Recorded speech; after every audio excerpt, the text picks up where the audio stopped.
Good morning students. आज हम history का ही chapter 4 the making of a global world उसको आगे कंटिन्यू करेंगे। कल हमने पढ़ा था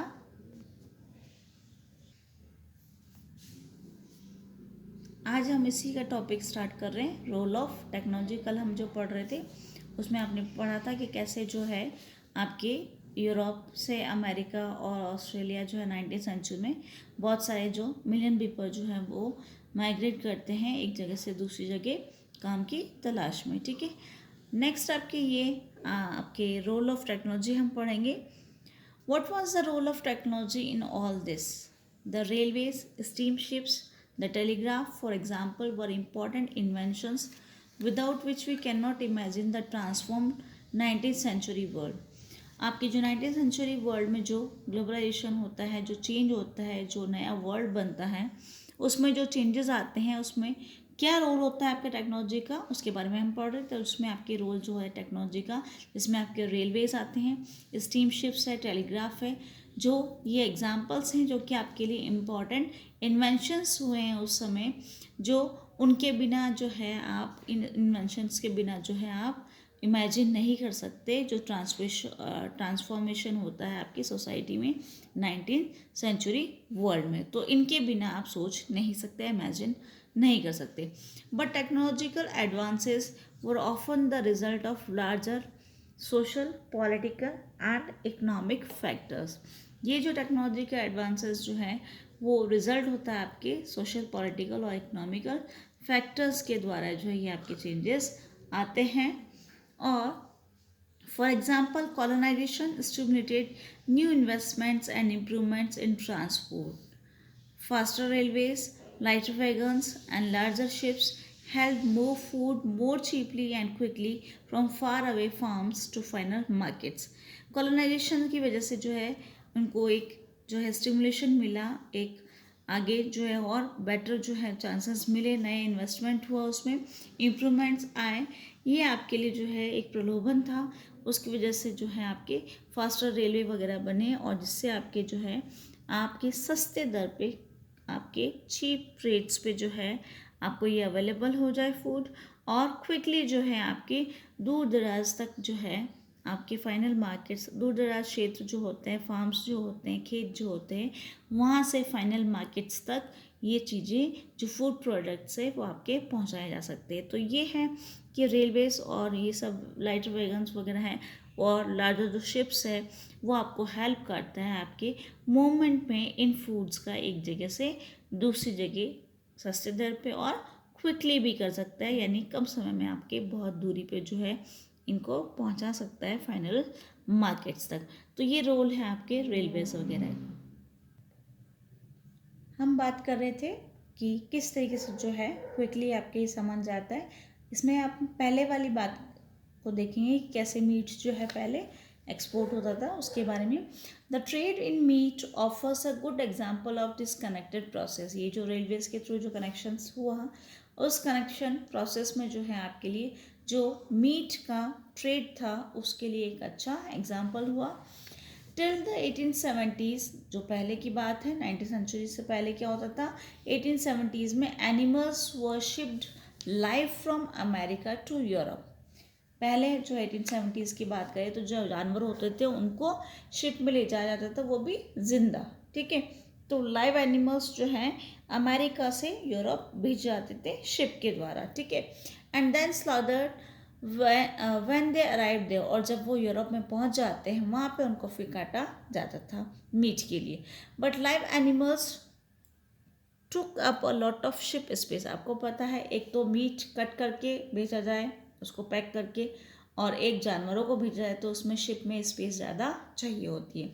many also died in voyage, fell ill, lost weight और became unfit to eat.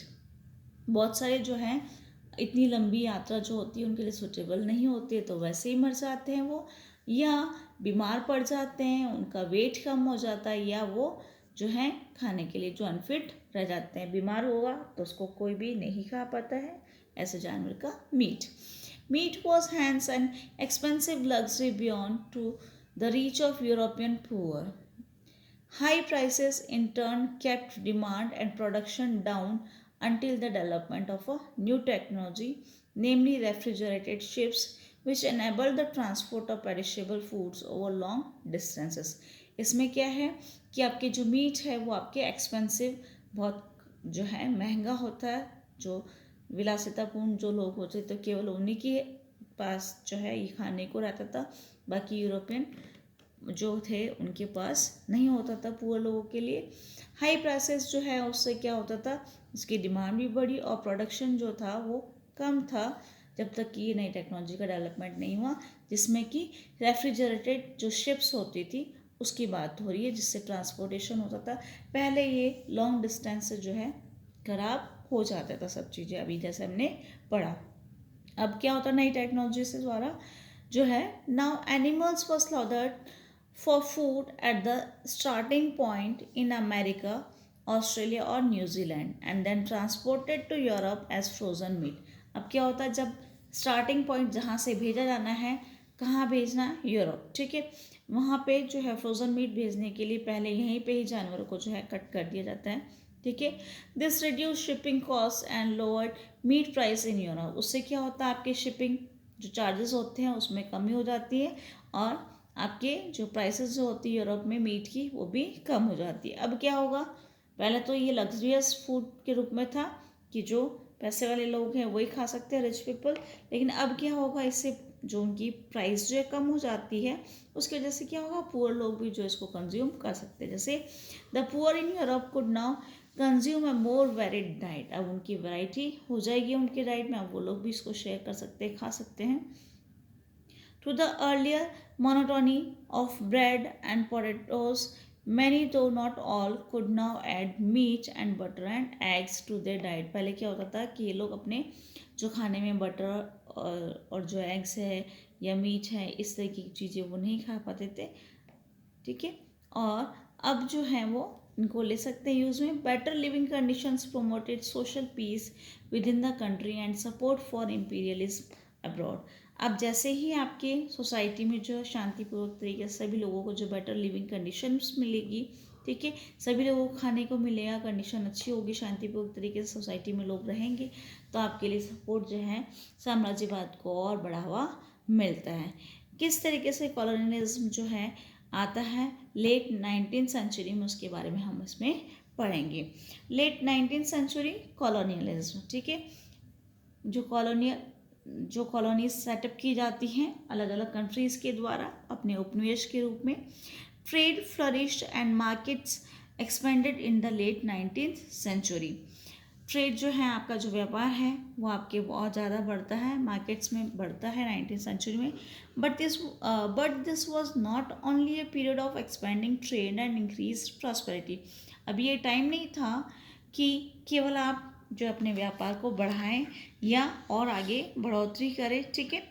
It is important to realise that there was a darker side to this process. इसके पीछे और जो है दूसरा साइड, डार्कर साइड भी था, उसके पीछे एक और रीज़न था। In many parts of the world the expansion of trade and a closer relationship with the world economy also meant a loss of freedoms and livelihoods. अब जब आप जो है दूसरे उसमें देखेंगे, आप क्षेत्र जो है आपके बहुत सारे और जो वर्ल्ड के पार्ट्स वहाँ पे देखते हैं कि व्यापार जो है बढ़ रहा है, उससे क्लोजर रिलेशनशिप जो है आपके बढ़ रही है, उसका ऑल्सो मीन एक और मतलब है कि आपकी जो फ्रीडम्स और जो आपके जीवन यापन है उसमें आपके जो है लॉस हो रहा है। Late 19th century European conquest produced many painful economic, social, and ecological changes through which the colonized societies were brought into the world economy। जो colonial societies जो थी उसमें बहुत सारे चेंजेस आए थे, वो वर्ल्ड इकनॉमी को चेंज करा। यूरोपियन जो जीत थी उनकी हुई थी, उन्होंने बहुत सारे इफ़ेक्ट्स जो है पेनफुल इफ़ेक्ट्स रखे आपके सोसाइटीज़ में, जो कि इकनॉमिकल, सोशल, इकोलॉजिकल चेंजेस आपके यहाँ आए, जिसमें आपके जो कॉलोनाइज सोसाइटीज़ हैं वो भी इस वर्ल्ड इकनॉमी में जो है किस तरीके से चेंजेस लेके आए, उसमें चेंजेस आए उसके बारे में हमने देखा। आगे हम इसको कंटिन्यू करेंगे कौन कौन से देश में ऐसा क्या हुआ।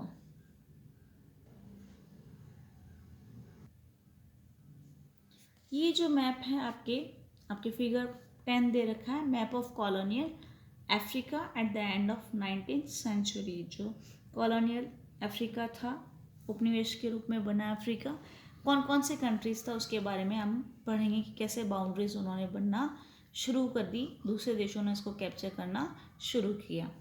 Look at a map of Africa, figure 10 जो इसमें दे रखा है आपको। You will see some countries borders run straight as if they were drawn using a ruler. इसमें आप देखेंगे कि आपके जो कंट्रीज़ की जो बॉर्डर है वो स्ट्रेट जाती हैं, ठीक है, जैसे कि आपने कोई स्केल स्ट्रेट लाइनिंग करने के लिए यूज़ में ली हो। Well, in fact, this was almost how rival European powers in Africa drew up the borders, demarcating their respective territories. ये यूरोपियन पावर्स थी जो कि अफ्रीका में अपना जो बॉर्डर्स जो है उनको जो डिमार्केट कर रही थी, अपनी सीमाएं जो हैं, अपने बॉर्डर्स की सीमाएं जो हैं वो निश्चित कर रही थी अफ्रीका में, ठीक है, और वो कैप्चर कर रही थी इन टेरिटरीज को। In 1885, the big European powers met in Berlin to complete the carving up of Africa between them.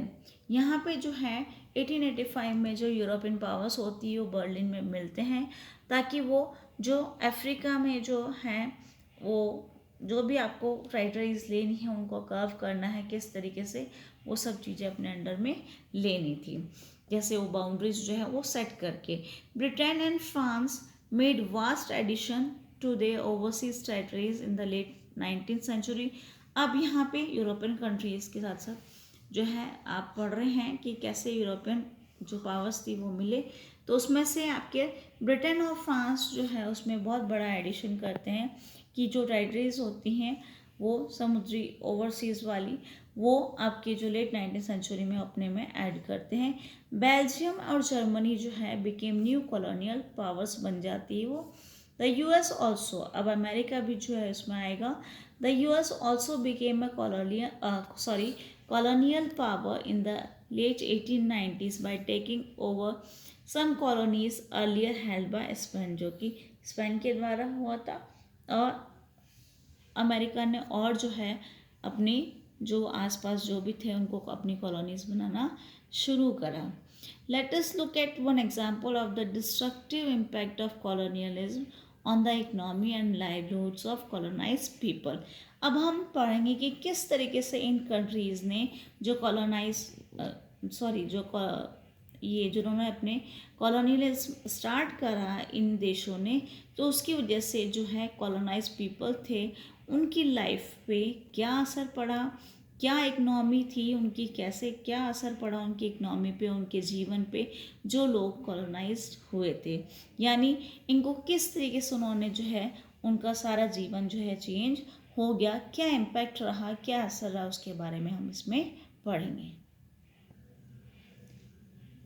Next है आपके रिंडरपेस्ट और द कैटल प्लेग, जो बीमारी होती है जानवरों में, कैसे इफेक्ट पड़ता है उसका, उसके बारे में हम पढ़ेंगे। In Africa in the 1890s a fast spreading disease of cattle plague और rinderpest had a terrifying impact on people's livelihoods and the local economy. ये जो बीमारी है जानवरों की, कैटल प्लेग की या रिंडरपेस्ट जो है, वहाँ पे अफ्रीका में 1890s में जो है तेज़ी से फैलती है और उनके वहाँ के जो लोग रहते हैं वहाँ पे उनके जीवन पर बहुत बुरा असर पड़ता है और वहाँ पे जो लोकल इकनॉमी होती है उस पर भी असर पड़ता है। This is a good example of the widespread European imperial impact on colonise society. जो यूरोपियन इम्पीरियल इम्पैक्ट था इन कॉलोनाइज सोसाइटीज़ पे, उसका असर हम इसमें देखते हैं इसका एग्जाम्पल के रूप में। It shows how in this era of a conquest, even a disease affecting cattle reshaped the lives and the fortunes of thousands of people and their relations with the rest of the world। किस तरीके से एक बीमारी जो है आपको affect कर सकती है, एक नया जीवन दे सकती है, एक नया भाग्य जो है हज़ारों लोगों का चेंज कर सकती है, यानी उनका जीवन बिल्कुल चेंज हो जाता है, और कैसे वो जो है रिलेशंस बनाते हैं किसके साथ, जो रेस्ट ऑफ द वर्ल्ड है, यानी वर्ल्ड के और देशों के साथ किस तरीके से अपना रिलेशन बनाते हैं। तो ये है कि आपकी जो बीमारी है ये प्लेग वाली, कैटल प्लेग वाली, किस तरीके से उनमें चेंजेस लेकर के आते हैं उसके बारे में हम पढ़ेंगे। Historically Africa had abundant land and relatively small population. बहुत बड़ी मात्रा में जो यहाँ पे प्रचुर मात्रा में, बहुत सारी मात्रा में इनको जो है आपके चीज़ें मिलती हैं यहाँ पे, मिनरल्स वगैरह, और पॉपुलेशन बहुत कम होती है। ठीक है। For centuries land and livestock sustain, बहुत सेंचुरी तक जो है ये सस्टेन कर रही थी। African livelihoods and people rarely work for a wage, यहाँ के लोग इतने कम थे, इतनी जो ज़मीन थी, सब चीज़ें इनके पास सफिशिएंट थी। ठीक है। तो इसके लिए वो क्या जो है पैसा कमाने के लिए कोई भी इंटरेस्ट नहीं था, क्योंकि सब लोगों के पास सब कुछ था। ठीक है। बहुत कम, रेयरली, बहुत ही कम होते थे लोग जो कि वर्क करते थे, किसके लिए? पैसे के लिए। ठीक है। In late 19th century Africa there were few consumer goods that wages could bye.